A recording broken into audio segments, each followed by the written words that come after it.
Hello again, I'm Mr. A. I kind of have a very important message for parents that, for the start of the school year.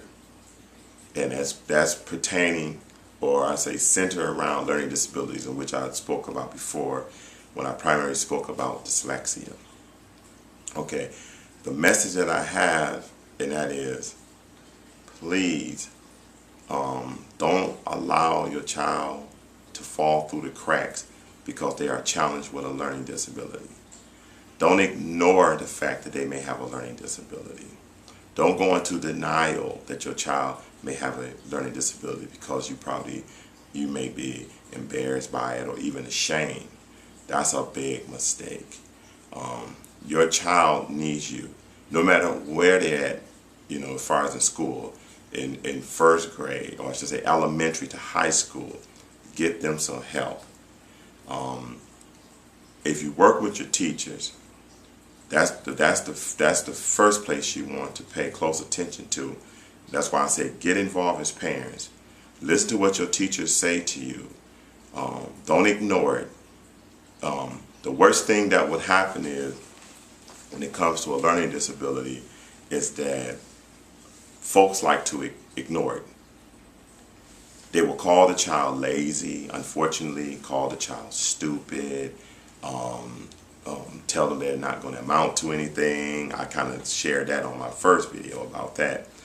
And all that stuff is bad, big time. Now, the reason why I'm making this video, because what I need you parents to do is this, like I just mentioned about, pay close attention. Get a relationship with the teacher, especially in elementary school, because the perfect time to find a learning disability is during elementary. Around, I would say, second and third grade, a learning disability usually would rise up.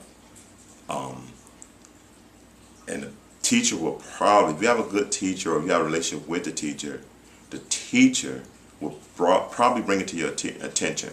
The teacher may tell you, well, little Johnny is daydreaming a lot, not getting their work done. It just, when you start hearing stuff like that, especially that daydreaming a lot, they're not getting their work done. They're drifting a lot. They may seem kind of lazy when you're trying to get them to do, when the teacher is trying to get them to do the work. The bottom line is, those are signs of a learning disability. So if a teacher brings it to your attention that your child is, they may say slow, because they may not know how to say this to you as a parent without being offensive. But don't get angry with them. Listen, and then at that point, you might want to get the child tested. But work with that teacher.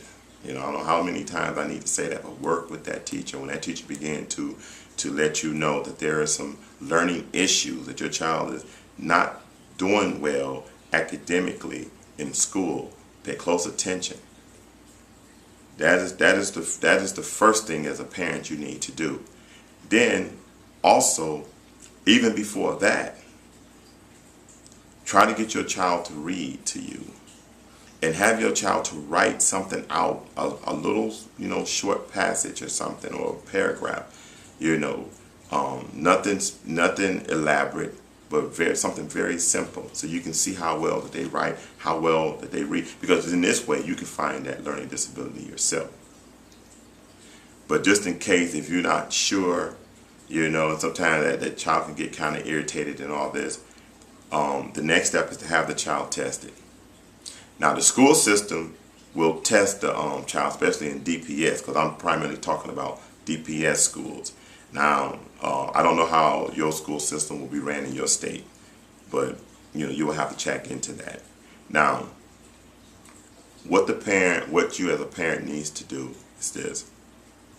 First of all, before you have that child tested, because like I said, the schools will test as well. But the only problem with their testing is their testing will only show that the child has a learning disability. The testing that the school will administrate is not that in depth most of the time. It's probably a few hours for that testing, and it will probably reveal that the child has a learning disability, which is fine. But the problem is you won't know what type of disability it might be. Chances are they're not going to probably tell you, you know, Mr. Johnson, your child has dyslexia. That's probably not going to happen. They'll probably let you know, Mr. Johnson, your child has a learning disability.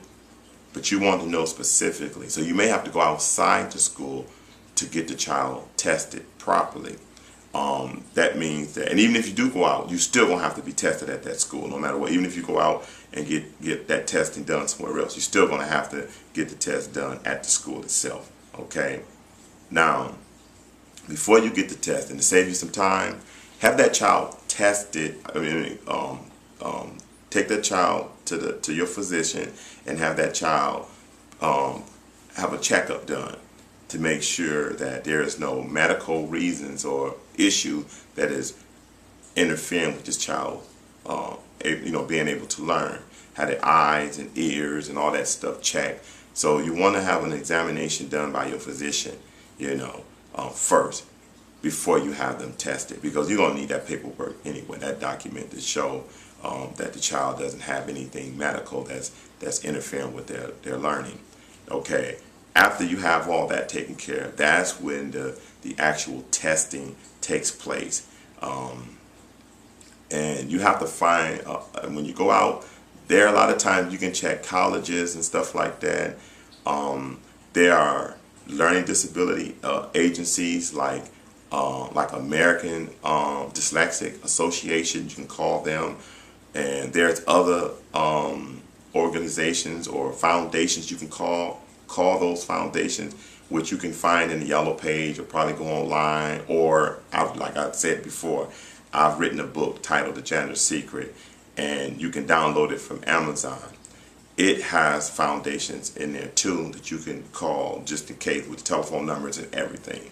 Okay, now the foundations can actually point you in a direction of where your child can be tested for a learning disability. Now, once you get that information, you take that child and have that child tested. After you have that child tested, the next step would be you go back to the child's school, and like I said, they're going to be retested at the school, but that's all right, that's fine, you know. But that paperwork that you have, you're going to request what is called an IEP. When you request an IEP, IEP stands for Individual Educational Program. And what's going to happen is when you request that, you go to the child's teacher, principal. My suggestion would be go to the teacher. The teacher will take it to the principal.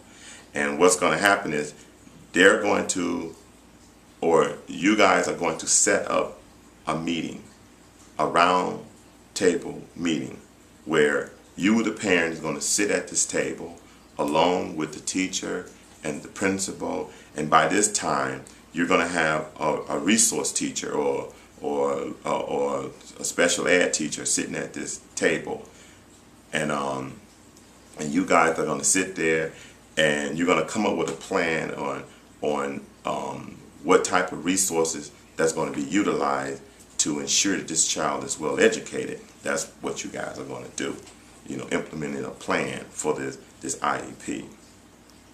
And after that, and another thing too, when you're at this table as a parent, begin to ask questions, okay? Because you're still in control, you as the parent, and you need to do this to get that child some help, because if you don't, it's going to be a nightmare for this child's life if you don't. I'm speaking from personal experience. So, on that note, you have a good one, and I'm out.